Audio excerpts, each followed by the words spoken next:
WT was a landing place for me. It was a place to get my feet under me. In late August, I loaded up 2 laundry baskets in the front seat of my pickup, and I drove to WT and drove around until I found Jarrett Hall and said, I'm here. And they said, we're closed. And I said, well, I need a place to spend the night. And so that was the start of my WT career. I knew it was a good ag school. I knew that there were a lot of small town kids. To have professors that encouraged outside the box thinking, you know, those people were so influential in your life. I wouldn't say I spent a lot of weekends there because we still turned out the lights and rolled up the streets on Friday, and most of us went back home to farm. Tried corporate America for a little while after that, and found out that corporate America was not my calling. Knowing that Kody didn't go straight back to the farm, he got an education at WT. He applied that and used it outside the farm for a few years, and then found his way back there. And I think that's very valuable. You know, Kody has been a generational farmer from Olton, Texas. And so when he talks about agriculture, he knows it from the dirt up. West Texas agriculture means a lot to me. The Panhandle means a lot. And the opportunity came back up to start farming, and I rolled the dice and have been here ever since. I kind of wanted to come back home and get my feet in the dirt. A lot of it was his love for farming, you know, and a history, family history of that.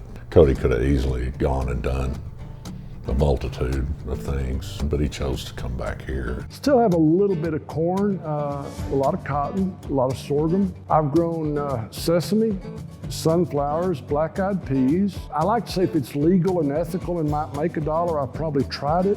Well, you know, my passion is U.S. agriculture, and more specifically Texas Panhandle agriculture.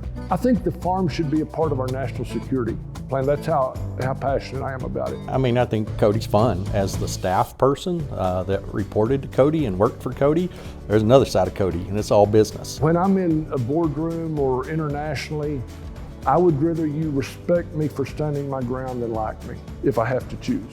I've become a very big advocate of stewardship and water conservation. That's one reason I got involved with National Sorghum Producers and wound up being their national chairman. I think we have to look at crops that are sustainable for our region, that allow us to be good stewards of the soil, be good stewards of our natural resources, while also advocating for our small communities and towns that need us. You're on the turn row one day and on the tractor one day, and the next day you're in Congress or meeting at the White House. And so that's part of what we do. It's part of what we ask of our leadership. I have sat on U.S. grains councils and been in Canada and Guatemala. I went with a group to speak for U.S. agriculture. We met with the equivalent of the Vietnam Secretary of Agriculture. I've been to Brazil and Argentina, because I don't care where you're at, ag people, there's a common bond.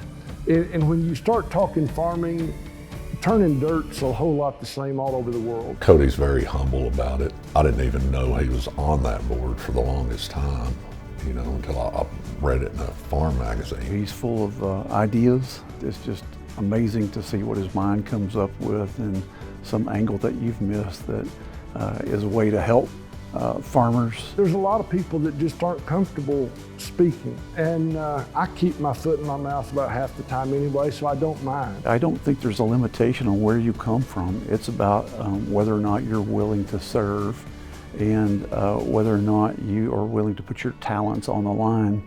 If I'm in the room, I'm a panhandle farmer, and that's who I'm here to represent.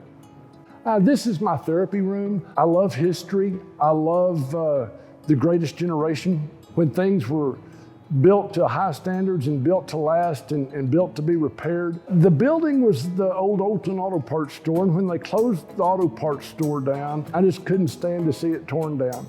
And then he takes it, refurbishes the building, and paints it up like it looked 45 years ago. Unique personalities and unique leaders usually have something unique, and certainly if you've ever been to the shop in Olton, it's unique. We've hosted congressmen and senators there. We've hosted international trade groups there. The thing that draws me to this old stuff are the people behind it, the stories, the communities it came from. I just love that part. He is always thinking, and he's almost always thinking about you or someone around you that he can help.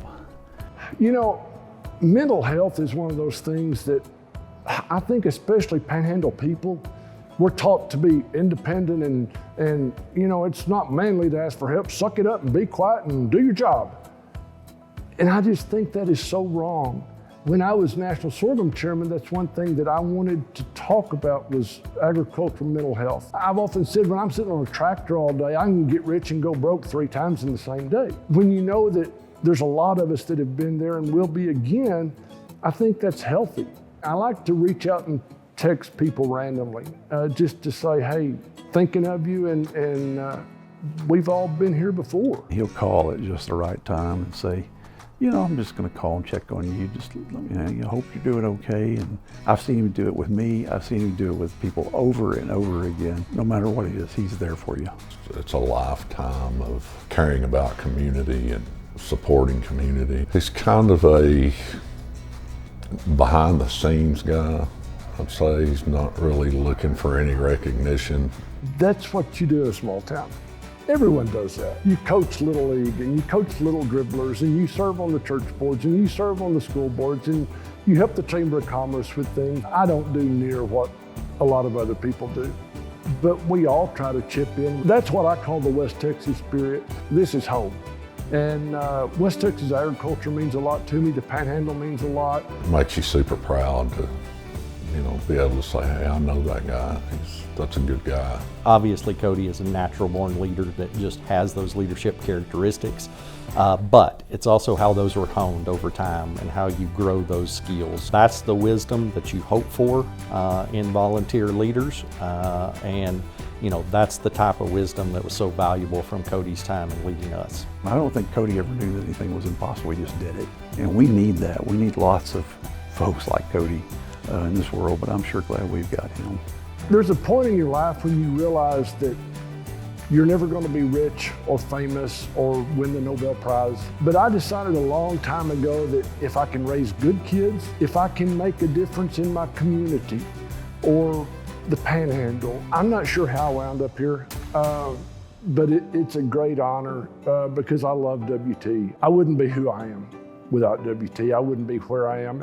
Whatever I've accomplished with it, which isn't a lot, but that's where it all started, was at WT.